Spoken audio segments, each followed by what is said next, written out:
Um, Despite you and Shug constantly kind of going in and out as far as you're on good terms and you're friends and then you're not and then you are, if he were to have his people call you and say, Reggie, come on and do an episode on the podcast with me, would you be open to doing it? And if so, what would you want to talk about? Oh yeah, I'll definitely take collect call from Shug.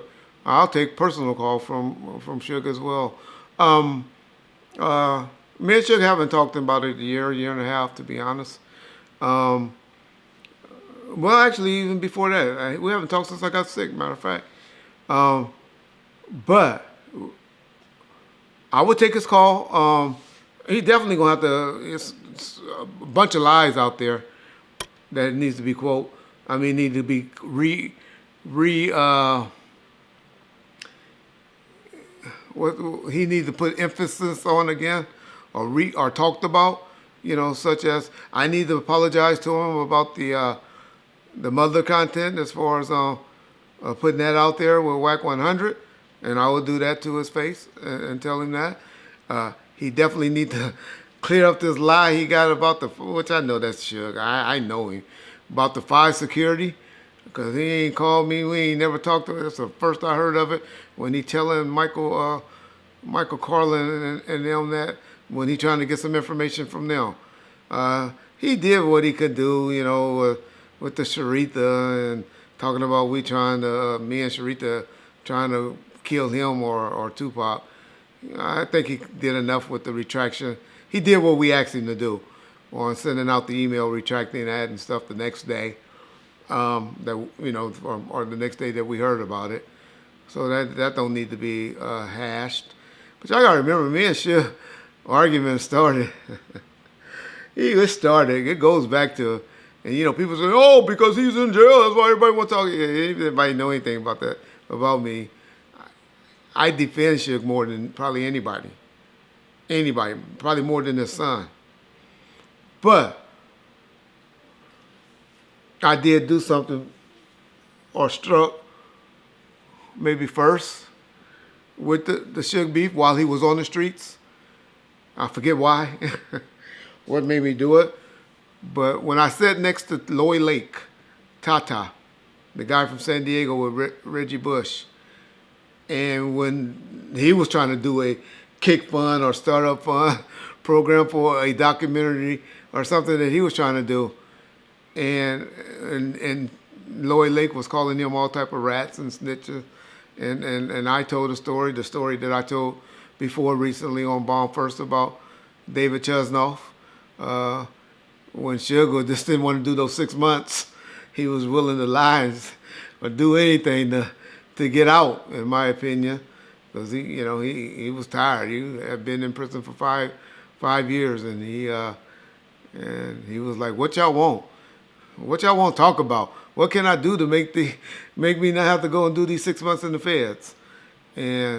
And so I'm not saying he was going to do anything or what he could have said because I don't know, but he did want me to reach out to the U.S. attorney, and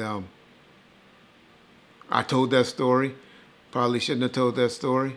Probably shouldn't have just now told that story again, but that story's out there, and so that was the start of me and Shug's back and forth. But Shug and I have talked since then, and neither one of us brought it up. We was out there like, all right, Reg, let's go get this money. Let's go get this Simon Says money, man. You got that out there. What you need to do? Me, his female friend, Toy, and Mike Klein, uh, met at Jerry's Deli's on Ventura in the Valley, and he was on the phone, and we was talking, and we was trying to, make it happen. And then shortly after that, I got had some issues, got arrested. I'll say it, and had to deal with some issues, and then we just talked a couple of times where I leaked those different conversations.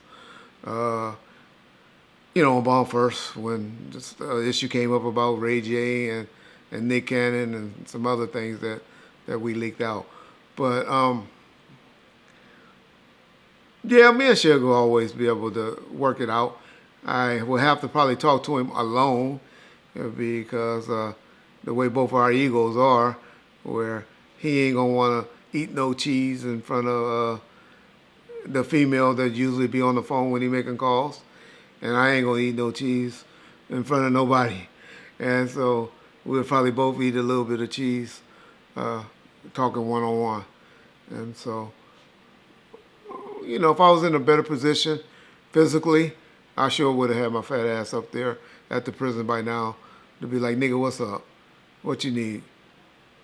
But to be honest, I sleep better at night not worried about Mr. Knight.